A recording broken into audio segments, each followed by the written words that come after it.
Let's talk about another trender here on Yahoo Finance, and that is Macy's beating on first quarter earnings. Same-store sales falling just about 1.2%, less than the 3% that the street had been anticipating. The retailer boosting its full-year guidance. And for more on this, we want to bring in David Swartz. He is Morningstar's equity analyst. David, when you take a look at the results that were getting better than expected, guidance raised, you're looking at the stock moving to the upside here on the heels of this report. What's your first reaction to what we're seeing today? The quarter was a little bit better than expected. Expectations were not very high. As you mentioned, the same-store sales numbers were still negative, but they weren't quite as negative as expected. It was against a pretty easy comparison because the first quarter of last year was not particularly strong. So I think people were a little bit relieved that the quarter was better than expected. And also the outlook for the second quarter was a little bit better than what I expected. And they did raise slightly the outlook for the full year for 2024. What are you going to be watching for within this outlook and kind of baked into your expectations for that gross margin rate for the quarter? I mean, that was one area that investors might be lingering on a little bit here, given the bit of slippage we saw. Yeah, the gross margin, I think, was a little bit shy of what people may have hoped for. Generally, the gross margin at Macy's hasn't really been the problem. It's been more of the operating costs, the SG&A. Macy's SG&A is just too high for the sales numbers that it's been posting. And so, small changes in the gross margin won't really matter that much until the company starts generating more sales growth to overcome the fixed costs in the business.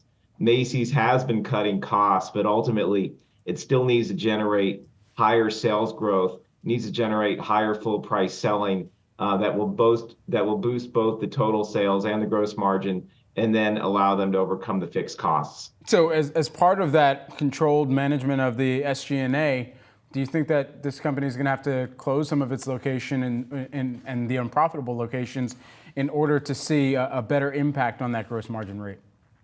Macy's is closing stores. The new CEO, Antony Spring, who just came in earlier this year, announced on the previous conference call that Macy's is going to close 150 stores. This was a change because Macy's had been consistently saying that it didn't need to close more stores, but now it says that it will. Macy's has said that it's going to close stores that are even at the current time profitable, which again is a change from what the company has said in the past. So yeah, Macy's is going to have to downsize. Macy's has a lot of stores that are just not performing well. The company highlighted this morning as top 50 stores having a positive same-store sales growth performance in the quarter and doing much better than the rest of the fleet. But Macy's still has hundreds of stores that are ultimately not really viable in the long term and will need to be closed. This is one of the ways that Macy's will reduce costs. Macy's, though, needs to operate more efficiently in all of its stores. David, we also have investors weighing that takeover bid from Arkhouse Management and Brigade Capital Management. When you take a look at this print, do you think Antony Spring maybe has won a little bit more time in order to implement that turnaround strategy? Well, I'm sure he didn't come in as CEO and want to sell the business right away. I'm certain that wasn't the plan. The company's going to need time to really implement this strategy that he's been talking about since he came in as CEO a few months ago. It's really just started, and so it's going to take really a couple years to really show complete benefit, if it actually happens at all. Now, Macy's, though, may not have that time because, as you mentioned, there are groups looking to buy Macy's. They've offered $24 a share for Macy's, which I think is a reasonable offer. My fair value estimate before today's performance was $25 a share. So the offer is a legitimate offer. It's close to what I think is the valuation, what I think is a fair valuation. So Macy's does need to consider it, but I don't think that Macy's management wants to sell. Do you think they should? It sounds like it. I think so. If the offer is strong enough, then yes. And I think the offer is close. Arkhouse has said that it may raise its bid. If you look at the experience of Kohl's, Kohl's a couple of years ago was in a similar situation.